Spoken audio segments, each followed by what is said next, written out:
Hello, it's Maggie, the Cheshire Crafter here. Now, today I've done something a little bit different, so I'm going to call this the Disabled Crafter at the NeuroTherapy Centre, which is in Saltney in Chester. In this video, I'm going to show you the crafts that I've done today and what I achieved and what I intend to do with them, and a little bit about the centre itself. The NeuroTherapy Centre then is a centre in Saltney in Chester. It started out as a support for the Multiple Sclerosis Society and was one of the very few centres in the country, in the UK, that offered hyperbaric oxygen therapy. And they still do. They have specialists that look after the equipment there. And over the years, they've fundraised and expanded.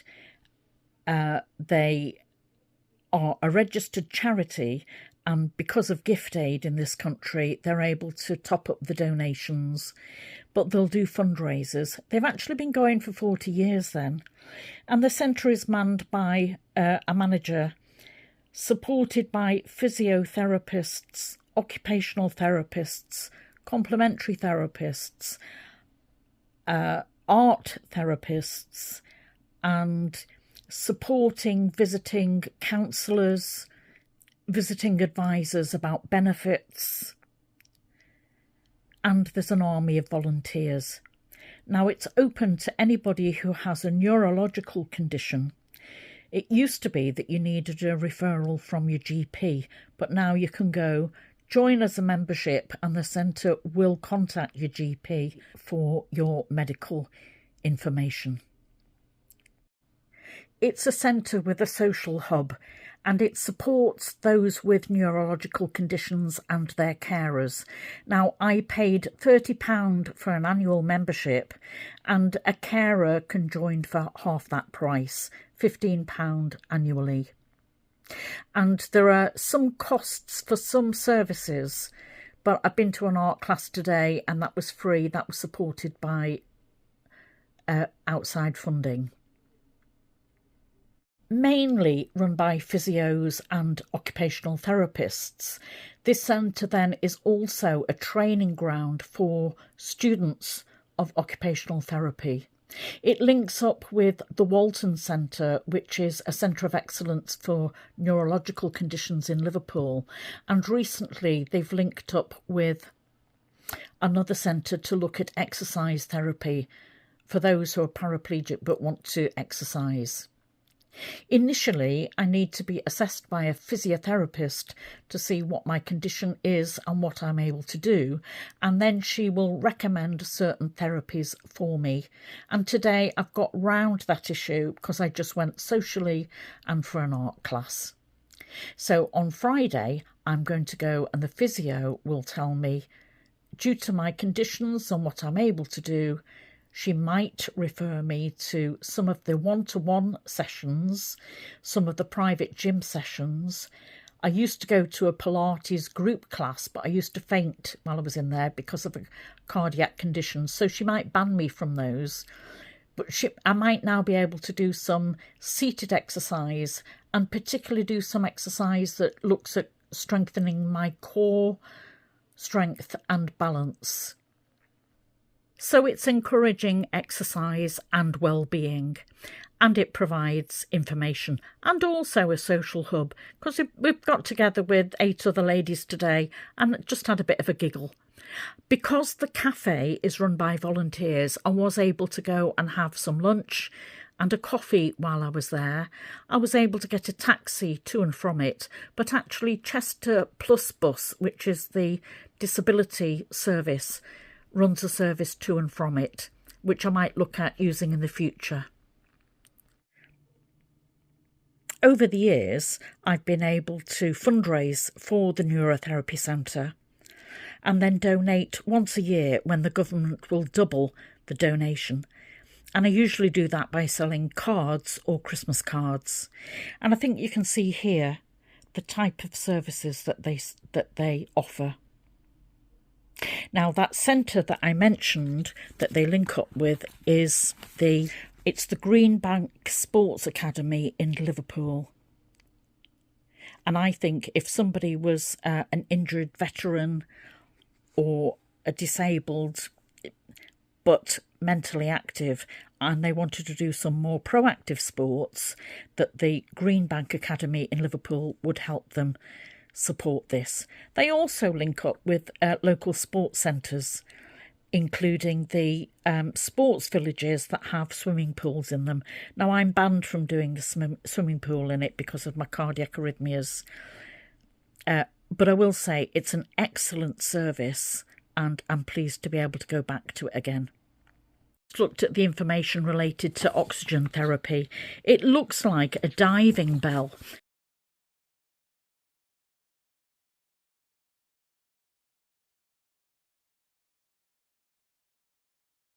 And they dive to a certain feet. Initially, they get the clients to dive to a lower distance, and then as they get used to it, they go deeper and deeper.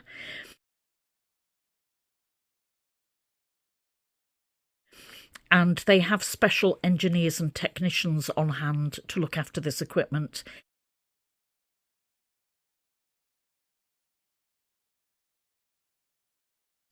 To me, I think I'd get claustrophobia in there. And then I've just looked at discuss it with your GP. I'm on medication that would be which would contraindicate its use in the first place. So that wouldn't work for me. And is a very effective therapy for multiple sclerosis. People that go to the centre can suffer from any neurological condition. It's close to the Welsh border, so people from Merseyside, the Wirral and North Wales usually attend on a weekly basis. I've mentioned MS, I have ME. There are patients with Parkinson's disease, neuromuscular disorders. Not sure whether fibromyalgia is included in it, I'll find out soon.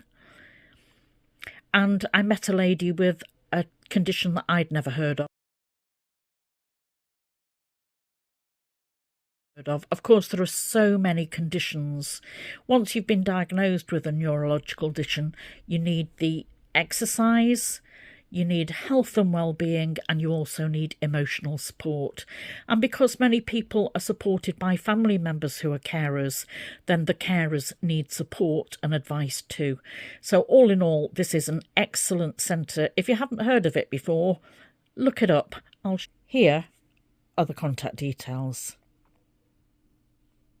So on their Facebook page, I noticed that today there was an art class, and it was called Making Art from Nature, run by a therapist and supported and sponsored by the Co-op.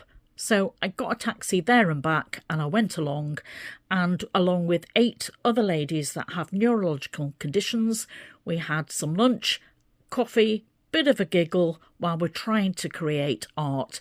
Let me show you what she gave us to create the art with, and let me show you what I came out with. Co-op paid for the tutor and all the materials, and the tutor was experienced in teaching children and groups of how to use nature in art, and she brought along a series of plants, leaves, flowers and 2 natural substances, and that was charcoal and turmeric. Now, I've never seen turmeric. It looks very much like ginger, but we knew full well that turmeric and charcoal not only will get everywhere, but turmeric will stain the skin, so I wore gloves. This is the selection of plants that I chose on my plate.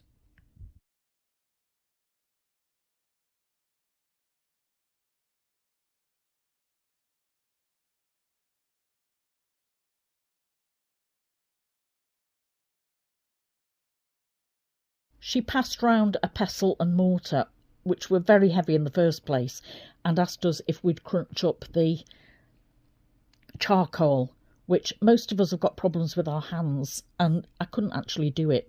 When we got to the turmeric will go into powder form very quickly and easily.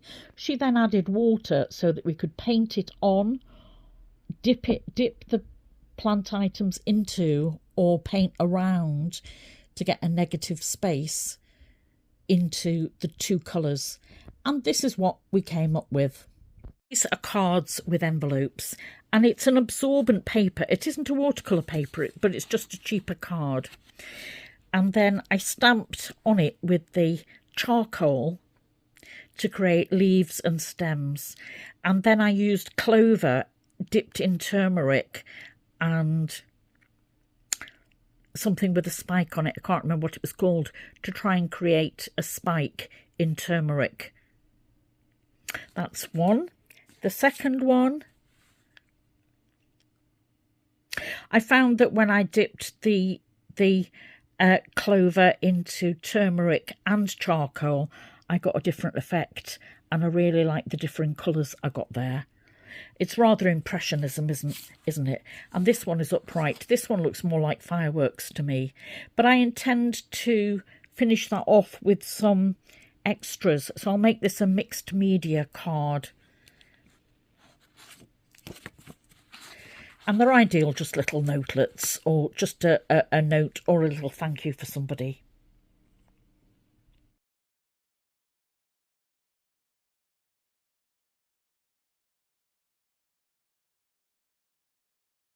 It was a nice social event. I'm not very good with names, but I'll go along in a fortnight and probably meet the same people and a few extras as well. It was very evident that I was talking to crafters because we were talking about hunky-dory or tonic supplies and places where we could buy them either on the internet or shops that we could buy them from. So I know I've got some kindred spirits there. So I really enjoyed myself. The cards that I make, I have a donation tub in the kitchen. I know if anybody comes and says to me, quick, I've forgotten somebody's birthday, quick, I need a thank you card, I've got something on hand, and all I say is just put a donation into the pot and then I'll send the money to them once a year when the government will double the donation. And that really makes a difference. Now today, the NeuroTherapy Centre wrote on the board that a walk up Snowdonia had raised £4,500. So this is work that's done by the fit and able who are in support of the centre. And it's very well used, much loved and very much appreciated. I think we're very lucky to have it on our doorstep. So that's all from me today. I just thought I'd share my first visit with you and what I'd done. It was more about spending time with other people and becoming familiar with the distances, where the toilets are, how far I've got to walk, where there are supporting handrails, how can I manage, how much is it going to cost me in a taxi, and just to get over that hump of it's the first time I've gone for anything. It means that when I go on Friday, I won't be as nervous. So, for now, this is Maggie, the Cheshire Crafter. Thanks for joining me today. Come back and join me again for more crafting. And for those with a disability, keep going. You're doing really well. Bye.